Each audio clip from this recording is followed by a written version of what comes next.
ఈ రోజున అంటే మీరు న్యాయమైన డిమాండ్స్ గతంలో ఏదైతే ఆయన పాదయాత్రలో ఇచ్చాడో హామీలు వాటికి సంబంధించే మీరు పనికి తగ్గ వేతనం కానీ లేకపోతే ఎవరైతే ఇంకా పర్మనెంట్ అవ్వలేదో వాళ్ళని పర్మనెంట్ చేయండి అని కానీ అడుగుతున్నారు.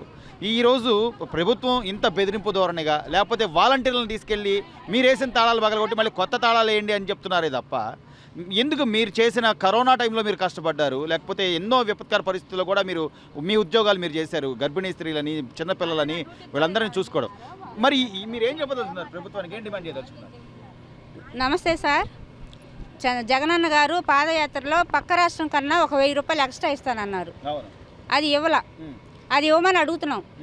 తర్వాత గ్రాడ్యుటీ ఇవ్వమని అడుగుతున్నాం. రిటైర్డ్ బెనిఫిట్స్ ఇవ్వమని అడుగుతున్నాం.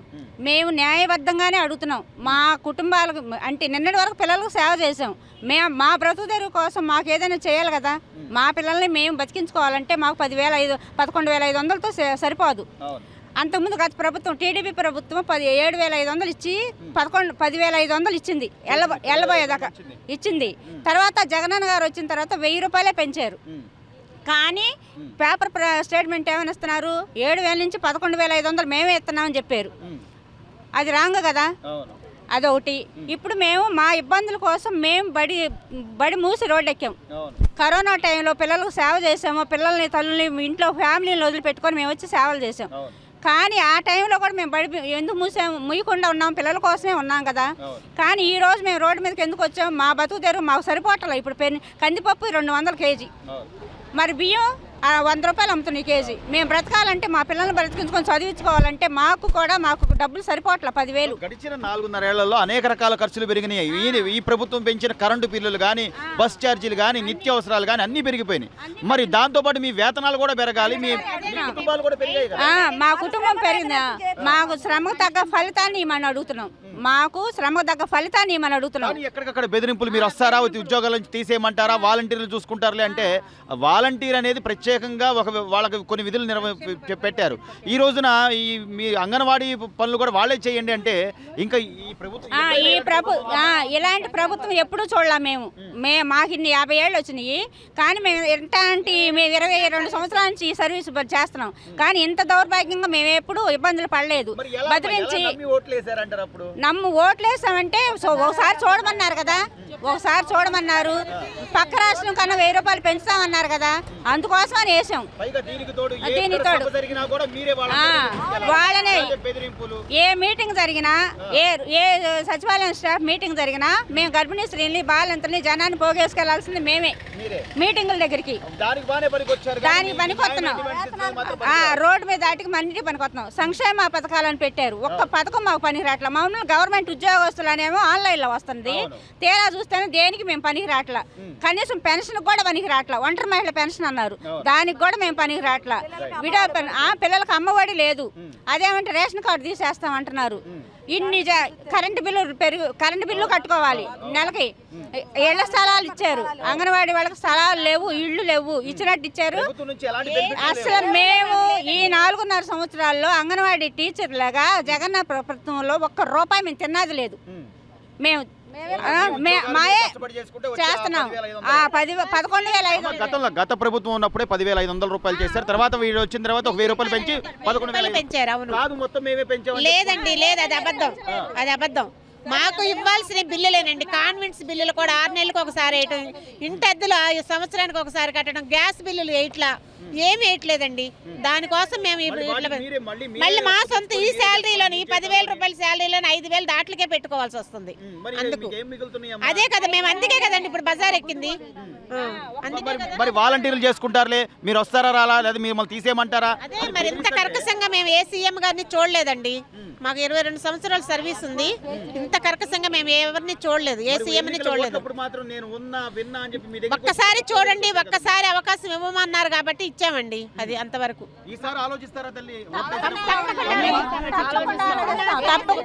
ఆలోచిస్తామండి మేము, జాగ్రత్తగా లేదండి. మాకు తగిన న్యాయం చేయకపోతే మేము దేనికైనా సిద్ధంగా ఉన్నామండి. ఇప్పుడు మీ న్యాయమైన డిమాండ్స్ మీరు తీర్చే వరకు మొత్తం రాష్ట్ర వ్యాప్తంగా అన్ని చోట్ల కూడా మీరు ఆందోళనలు చేస్తున్నారు. ఓ పక్క నుంచి మీకు బెదిరింపులు వస్తున్నాయి, మీ ఉద్యోగాలు వేరే వాళ్ళు చేస్తున్నారు. బెదిరింపులు వచ్చినా ఏమొచ్చినా తగ్గేదే లేదండి, తగ్గేది లేదు. తగ్గేదే లేదు. తాళాలు కూడా పగలగొడుతున్నారు కదా. పగలగొట్టినా మాకు ఇష్టమేనండి, పగలగొట్టినా మాకు ఇష్టమేనండి, పగలగొట్టినా మాకు ఇష్టమేనండి. నేను మీ తమ్ముడిని మీ అన్నని చెప్తున్నాడు కదా మా జగన్మోహన్ రెడ్డి గారు. సొంత అక్కే తమ్ముడు అంటలేదు, సొంత అక్కే తమ్ముడు అంటలా. ఇంకా మాకే అన్న తమ్ముడు, ఇప్పుడు చెల్లి లేదు, తల్లి లేదు, తమ్ముడు లేదు, ఏమీ లేదు. మాట తప్పుతున్నారు, మాట తప్పను మడం తిప్పనన్నారు కానీ మాట తప్పుతున్నారు. మాట ఇచ్చే వరకు మేము పోరాడుతూనే ఉంటాం. తాళాలు టీహెచ్ 21వ తారీఖు వరకు మేము టీహెచ్ఆర్ ఇచ్చేసాం. వాళ్ళు వచ్చి పగలగొట్టి చేసేది ఏమీ లేదు, అక్కడ ఏమీ లేదు. పర్ఫెక్ట్ గా చేసే మేము ధర్నాలోకి దిగాము. మేము మొన్న ఫస్ట్ టీహెచ్ఆర్ సబ్మిట్ ప్రెగ్నెంట్ లాక్టెడ్ మా బెనిఫిషియరీ నుంచి మాకు ప్రాబ్లం లేదు, వాళ్ళు కూడా మా సపోర్ట్ గా ఉన్నారు, మాకైతే ఎటువంటి ఇబ్బంది లేదు. మొన్న మా వాళ్ళకి టీహెచ్ఆర్ ఇచ్చేసే ఇటు వచ్చాము.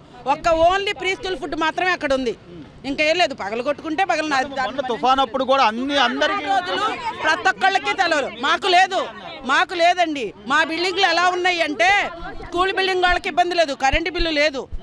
రెంట్ వాళ్ళకి ఇప్పుడు ఇక్కడ ఈ దుగ్గిరాల్లోనే 3-4,000 పైనే ఉంది రెంట్ ఒక్కో స్కూల్కి. స్కూల్ బిల్డింగ్లో ఉన్న వాళ్ళకి ఆ బిల్డింగ్లు సరిగ్గా లేవు.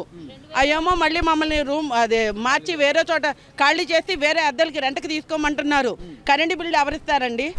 కరెంటు బిల్లు ఉండవు. ఇబ్బందులు జగన్మోహన్ రెడ్డి గారి దాకా వెళ్ళట పోనీ మీకు స్త్రీ శిశు సంక్షేమ శాఖ మంత్రులు ఉంటారు కదమ్మా, మరి వాళ్ళ దాకా తెలుసండి, తెలుసు మా బాధలు, మా సమస్యలన్నీ మా ఆఫీసర్స్ తెలుసు.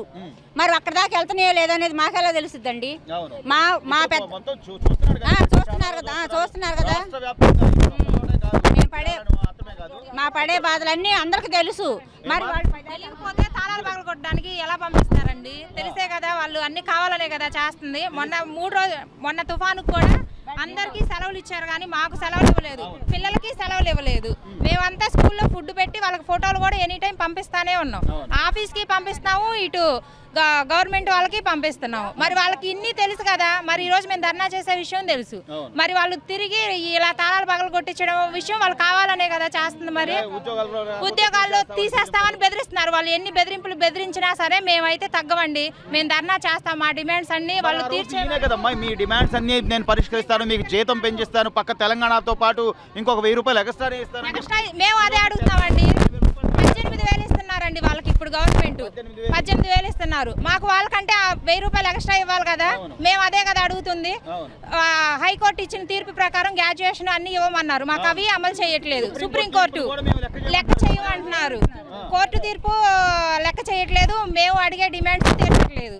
మరి వాళ్ళు ఏం చేయాలని ఇట్లా తాళాలు పగలు? వాళ్ళకి వాలంటీర్ సపోర్ట్స్ అండి, వాలంటీర్సే ఉన్నారు, మాకు ఏదైనా వాలంటీర్సే చేస్తారు. సచివాలయం సిబ్బందితో మేము అదే చేసుకుంటాం అంటున్నారండి. వాలంటీర్లు ఏం చేస్తున్నారు? 1వ తారీఖు వచ్చి ఫంక్షన్ ఇస్తున్నారు తప్ప ఇంకేమీ లేదు. వాళ్ళని చెప్పండి, 50 మంది సర్వే చేస్తే 50 ఇళ్ళు ఇచ్చారు. మాకు మా ఏరియాలకి 6 వాలంటీర్లు పనిచేస్తే కానీ మేము మొత్తం ఒకళ్ళని చేస్తున్నాము. వాళ్ళకి 5,000, 1000 మందికి వాళ్ళకి 50 మందికే. ప్రతి రిపోర్టు స్కూల్ టీచర్ల నుంచి ఎండి ఆఫీస్లో, విఆర్ఓ ఆఫీస్లో, ఎంఈఓ గారు కూడా ఆఖరికి విఆర్ఓ 3+ పిల్లలు మనం ఇవ్వలేదని కొంతమంది అక్కడెక్కడంటే మీటింగ్కి వెళ్ళిన వాళ్ళు వెనకాల వచ్చి రిపోర్ట్ ఇచ్చేసి వెళ్ళాం మేము. అది ఎలక్షన్ డ్యూటీ ప్లస్ మొన్న కుల విభజన మొన్న ఆ మీటింగ్ కూడా పిలిచారు, వచ్చాం మేము కాదంటలేదు. మా డ్యూటీ అంతా మేము చేసినప్పుడు మా ఇచ్చేది ఇవ్వండి అంటున్నాం తప్ప మేము మాట్లాడట్లేదు కదా. మేము అది జీతం గురించి డిమాండ్ అంతే. మేము సచివాలయం సిబ్బందిని కాదా, పంచాయతీ పిలుస్తున్నారు. వాళ్ళు సచివాలయం సిబ్బంది అని పిలిచి వాలంటీర్ల చేత తాళాలు పగలగొట్టిస్తున్నారు. మేము పంచాయతీ సిబ్బంది కింద వేశారుగా కదా, మమ్మల్ని కూడా పంచాయతీ సిబ్బంది అంటున్నారుగా. మొన్న అయితే సెక్రటరీ గారు ఫోన్ చేసి జనాభా లెక్కలు అంటే వాళ్ళు రాసుకోలేరండి. మరి ఏఎన్ఎంస్ మాకే చేసి ఈరోజు మమ్మల్ని బలి చేశారండి. ఈరోజు మమ్మల్ని పొద్దు నుంచి ఫోన్లు సూపర్వైజర్లు ఫోన్లు ఎత్త సెంట్రల్ క్లోజ్, మాకు రైట్స్ ఉన్నాయి, తీసేసారు రైట్స్. ఎందుకుంటాయండి? ఇంత న్యాయంగా మీరు చేసే పనికి మా విధికి తగ్గ వేతనం ఇవ్వండి అన్నా కూడా ఇంత దారుణంగా ప్రవర్తించాలి కాదండి. ప్రభుత్వ ఉద్యోగం అయితే మాకు ఇవన్నీ ఎందుకు మనకి చెప్పలు? మేము అందుకే మాకు భద్రత కల్పించమని మేము అడుగుతున్నాం అండి. ఫస్ట్ మాకు ఉద్యోగ భద్రత కావాలి. మాకు మాత్రం ఖచ్చితంగా మాకు ఉద్యోగ భద్రత లేదు, మేము విరమించాం స్వామి మాత్రం. చివరిగా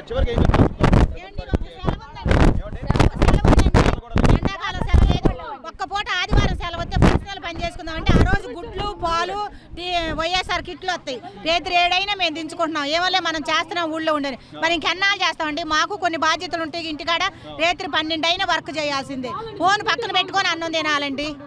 ఆదివారం కూడా లేవు. ఆదివారం ఒక్కరోజు సెలవు ఉండి పర్సనల్ పని చేసుకుందాం అంటే ఆ రోజు గుడ్లు వస్తున్నాయి, అలర్ట్గా ఉండేది, గుడ్లు వస్తున్నాయి, పాలు వస్తున్నాయి అంటారు. ఆ రోజు పని మానుకొని ఆ గుడ్లు పాలు దించుకోవటమే సరిపోతుంది. ఎన్నారండి? ఏ ఫంక్షన్కి వెళ్తానికి లేదు. ఏ ఫంక్షన్లో కూర్చున్నా కానీ ఫోన్ యాప్లో పనులన్నీ చేయాల్సిందే. ఆరిపోటు ఎన్ని యాప్లు? 4 యాప్లు. 4 యాప్లు ఒక పిల్లవాడిని 4 యాప్ల్లో చేయాలి పని. ఏ పని సెలవు పెట్టి ఏదన్నా ఊరు వెళ్ళా అనుకో, ఏదన్నా అవసరం ఉండి ఆ ఫోన్ వేసుకుపోవాలి. అక్కడ రిపోర్ట్లు చెబుతాము సెలవులో. మరి ఒక్కరోజు సెలవులో రిపోర్ట్ ఎట్ట చెప్తామండి? రిపోర్ట్ ఇప్పుడు ఇస్తే తెల్లారి చెబుతాం. ఇప్పుడు ఇచ్చి ఇప్పుడే సెలవు అంటే ఇంత ఒత్తిడి గల ఉద్యోగం చేసుకుంటూ కూడా పోనీ దాన్ని మీరు నిర్వర్తిస్తూ కూడా మీరిచ్చిన హామీలే మాకు నెరవేర్చండి అన్నా కూడా ఎందుకు? పిల్లలు పెళ్లి చేసుకుంటే సెలవులు లేవండి. కళ్యాణ వస్తు లేదండి. ఇక్కడే సంక్షేమ పథకాలు జీవో వచ్చిందని చూస్తుంది ఇక్కడ మా ఆఫీస్లో.